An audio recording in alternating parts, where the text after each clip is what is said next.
Bonjour et bienvenue dans une autre rubrique de notre actualité quotidienne. Dans l'affaire de diffamation de la demi-sœur de Meghan Markle, Samantha Markle, contre elle, le prince Harry a été invité à témoigner contre Meghan Markle, sa femme depuis mai 2018, et mère de leurs deux enfants, Archie, 3 ans, et Lilibet, 1, je veux dire vraiment. À l'heure actuelle, Samantha poursuit Meghan pour 75 000 $ et insiste sur un procès devant jury. Samantha, 58 ans, aurait demandé au duc de Sussex, âgé de 38 ans, de fournir une déposition devant la caméra sous serment si l'affaire se poursuit. Thomas Markle, 78 ans, le père de Samantha et Meghan, est apparemment disposé à témoigner contre elle, mais on doute que le mari de Meghan se montre aussi coopératif.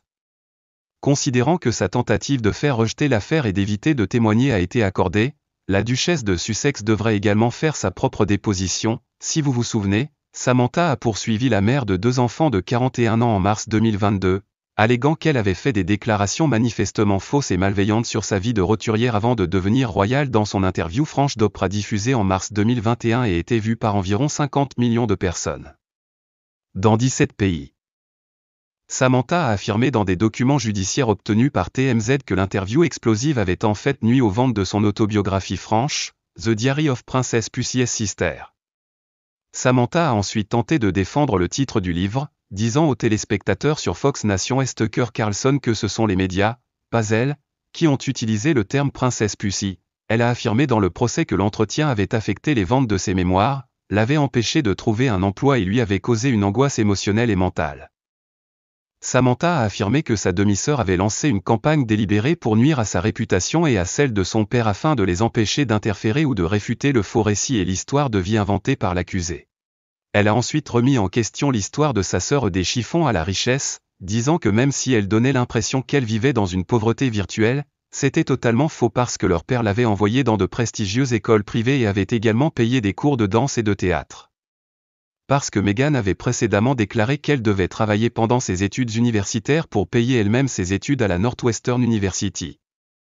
Samantha a noté que cela contredisait ce que Meghan avait dit plus tôt à propos de son éducation. Samantha affirme que les allégations contenues dans la plainte sont inexactes, y compris la déclaration de Meghan à Oprah selon laquelle elle n'a pas vu sa sœur depuis au moins 18 ou 19 ans et qu'elles ne se sont rencontrées que quelques fois. C'est faux. Tout au long de son éducation, Samantha a régulièrement passé du temps avec l'accusé et a même partagé un immeuble avec lui à un moment donné. Selon le procès, Samantha est allée chercher Meghan à l'école, l'a souvent emmené manger des glaces et faire du shopping, et a fréquemment rejoint l'accusé lors de vacances en famille. Le principal soignant de Meghan était son père et elle voyait fréquemment Samantha. Ce n'est que par l'intermédiaire de son équipe juridique que la duchesse a réagi à son demi-procès. Michael Kemp, l'avocat de Meghan, de sa sœur, avait précédemment déclaré dans une déclaration à TMZ que ce procès était infondé et ridicule et qu'il s'agissait simplement de la continuation d'un schéma de comportement troublant. Il a poursuivi, nous lui accorderons le moins d'attention nécessaire, c'est tout ce qu'il mérite. Comme nous l'avons mentionné précédemment, Meghan a déposé une requête en septembre 2022 pour arrêter les dépositions de l'affaire.